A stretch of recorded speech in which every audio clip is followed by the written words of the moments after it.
السلام علیکم ورحمۃ اللہ وبرکاتہ۔ ساتھیوں، یہ دیکھیے، یہ ہمارے ملک کی وزیر اعلیٰ ہیں اور کسی دور میں وزیر اعظم بھی رہی ہیں بے نظیر۔ وہ بھی خاتون تھیں اور یہ بھی خاتون ہیں۔ اب دونوں لیڈیاں جو اس وقت ہمارے حکمرانی جو سسٹم چل رہا ہے اس میں رہی ہیں، اور ان کے ساتھ دیگر علماء کرام بھی ہوتے ہیں، جید علماء کرام بھی، جو آج کل جانے پہچانے جاتے ہیں۔ اور بڑا دکھ ہوتا ہے یہ چیزیں جان کر کے کہ ہم نے جب علماء کو سنا تو انہوں نے بتایا کہ مسلمان کی جو عورت ہے وہ حکمران نہیں بن سکتی، اور اب جو حکمران وزیر اعلیٰ بھی رہی، وزیر اعظم بھی رہی، تو پتہ یہ چلا کہ وہ پھر نبی کریم صلی اللہ علیہ وآلہ وسلم کی تعلیمات نے ان کو وزیر اعلیٰ یا وزیر اعظم نہیں بنایا۔ جس طرح یہ اپنا ابھی مریم نواز صاحبہ جو ہے یہ کسی سکول کا وزٹ کر رہی ہیں، انہی تعلیمی اداروں نے ان کو یہاں تک پہنچایا ہے۔ اب دیکھیں، یہ جس تعلیمی ادارے میں یہ سروے کر رہی ہیں، اس میں ہماری عزتیں، ہماری بیٹیاں گھروں سے نکل کر کے تعلیمی اداروں میں پہنچی ہوئی ہیں، اور یقیناً ہم دیکھ رہے ہیں کہ ایسے تمام امور کا اسلام کے ساتھ کوئی تعلق نہیں ہے۔ جو بزرگان دین سے ہم نے دین کو سنا ہے، سمجھا ہے، اس میں اسلام اجازت ہی نہیں دیتا کہ عورت جو ہے وہ بے پردگی کے ساتھ گھر سے باہر نکلے، اور جو کپڑے زیبتان وہ گھر میں کرتی ہیں وہی کپڑے پہن کر وہ باہر آ جائیں۔ ایسا وہ ہے ہی نہیں، اسلام کی اجازت ہی نہیں ہے تعلیمات اسلامیہ کے اندر۔ اللہ اکبر کبیرہ۔ تو اب آپ غور کیجئے کہ پھر اب ہماری جو عزتیں ہر جگہ پہنچ چکی ہیں، ہر ادارے میں پہنچ چکی ہیں، تو وہ رسول اللہ صلی اللہ علیہ وآلہ وسلم کی تعلیم کو حاصل کر کے نہیں پہنچی، بلکہ مروجہ جو مغربی نظام تعلیم ہے انہی اداروں سے نکل کے وہ ہر جگہ پہنچی ہیں، اور وزیر اعلیٰ اور وزیر اعظم بھی بنتی ہیں، اور کوئی شعبہ ہے زندگی بچا ہی نہیں جہاں اب ہماری عزت نہیں ہے۔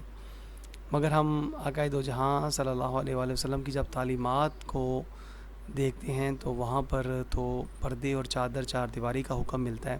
یہی نہیں بلکہ جتنی بھی ہماری بہنیں بیٹیاں یہ جو ہمیں اس کلپ میں نظر آ رہی ہیں، یہ ان سب کی جو خواتین کی جو جنتی عورتوں کی جو سردار ہے نا، سیدہ حضرت فاطمۃ الزہرا رضی اللہ تعالی عنہا، آپ سے پوچھا گیا کہ عورت کی خوبی کیا ہے، تو آپ نے فرمایا کہ عورت کی خوبی یہ ہے کہ کوئی مرد اسے نہ دیکھے اور وہ کسی غیر مرد کو نہ دیکھے۔ تو اب یہ دیکھیں، یہ پورا سسٹم جو غیر اسلامی ہمارے درمیان مزین ہو چکا ہے، وہ اسی تعلیم کی وجہ سے ہو چکا ہے، جس تعلیم سے ہماری آج کی وزیر اعلیٰ بھی مزین ہے اور وزیر اعظم بھی رہیں، اور یہ بچیاں بھی ہمارے سامنے ہیں۔ تو میں صرف اتنا عرض کرنا چاہ رہا ہوں کہ ہم لوگوں نے ایک نہ ایک دن دنیا سے جانا ہے، تو ہمیں اپنے اسلام کو پڑھنا چاہیے، اسلام کی تعلیمات کو سیکھنا چاہیے۔ عورت کی ذمہ داری ویسے بھی رب تعالیٰ نے مرد کو سونپی ہے نا۔ تو جب مرد کفیل ہے اپنی عورت کا، تو پھر عورت کو خود کفیل بنانے کے لیے ان تعلیمی اداروں میں بھیجوانا اور پھر غیر محرموں کے ساتھ اور ہر جگہ پہنچا دینا، انا للہ و انا الیہ راجعون، تو یہ بہت ہی خوفناک ہم لوگ دوراہے پر چل پڑے ہیں۔ اگر اللہ اور اللہ کے نبی صلی اللہ علیہ وسلم کی تعلیمات کو دیکھا جائے تو اسلام ہمیں ہرگز اجازت نہیں دیتا، بلکہ حدیث مبارکہ میں تو یہاں تک آتا ہے کہ عورت گھر میں چھپ کے نماز ادا کر لے تو اپنے رب کو راضی کر لے، ہے نا۔ صرف نماز کی ادائیگی جو ہے نا، وہ جناب عورت کو اللہ تعالیٰ کی رضا کا جو ہے نا وہ سبب جو ہے نا وہ بن جاتا ہے نا۔ اللہ تبارک تعالیٰ میں معاف فرمائے۔ ہمیں تو چاہیے تھا کہ ہم اپنی مسلمان جو بیٹیاں ہیں ہماری، ان کو نماز کے مسائل سکھائیں، ان کو پاکی پلیدی کے مسائل سکھائیں، ان کو محرم نامحرم کی تمیز، چھوٹے بڑے کا ادب، گھر کی صفائی ستھرائی، سینہ پرونا، کھانا پکانا، اور شرعی پردے کے حوالے سے ان کی رہنمائی کریں، ہے نا۔ اور یقین کیجئے اگر وہ ان چیزوں پہ عمل کرتی ہے تو یقین کریں وہ گھر میں چھپ کے نماز ادا کر لیتی ہے تو وہ اپنے رب کو راضی کر لے گی، انشاءاللہ تعالی جنت کو پا لے گی، پکی بات ہے۔ مگر اب جب ہماری عزتیں ہر جگہ پہنچ گئی ہیں، اسکولوں کالجوں میں ان اداروں نے پہنچا دی ہیں، اور ہم نے بھی نہیں غور کیا کہ یہ تعلیمی ادارے کنہوں نے بنائے تھے، کس لیے بنائے تھے۔ ہماری عزتیں آج ہر جگہ پہنچی ہیں، تو ہمیں فکر کرنی چاہیے۔ اللہ کے احکامات کچھ ہیں، ہم کچھ کر رہے ہیں، پیارے نبی کی تعلیمات کچھ ہیں، ہمارا رخ کسی اور طرف ہے۔ تو ان چیزوں کو غور کرنا چاہیے، سوچنا چاہیے، ہے نا۔ اور یہ جو ہماری ملک کی وزیر اعلیٰ ہیں، یہ بھی جس نظام کا حصہ ہیں، یہ بھی بیچاری اگر اسلام کی تعلیمات سے مزین ہوتی تو یہ بھی اپنا سر تا پا پردے میں چھپی ہوتی۔ جس طرح آج وہ ایک وہ چل رہی ہے، وہ کمپین چل رہی ہے کہ جی ہیلمٹ جو ہے نا وہ بڑا ضروری ہے، ہیلمٹ پہنا جائے۔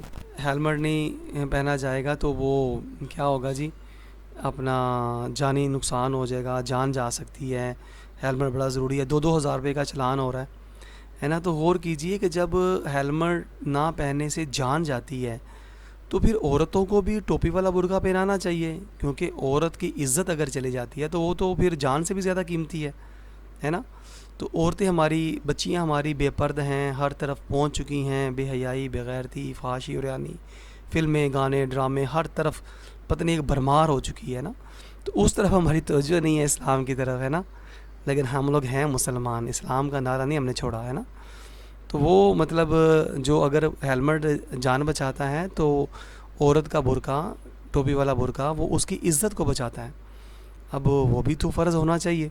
بہرحال یہ تو میں نے ایک ضمناً بات کر دی تھوڑی سی اس حوالے سے کہ مسلمان حکمران جو ہوتے ہیں وہ اپنی بہنوں بیٹیوں کی شرم و حیا کے ضامن ہوتے ہیں، مگر جب ہماری عزتیں مطلب ہر جگہ پہنچ جائیں اور جن تعلیمی اداروں نے پہنچا دی ہیں ان کو ہم لوگ خیر سمجھیں اور ان کو ہم لوگ برکت سمجھیں، راحت سمجھیں، کامیابی سمجھیں، تو یہ ہمارے لیے تباہی ہے، بربادی ہے اور ذلت کی نشانی ہے نا۔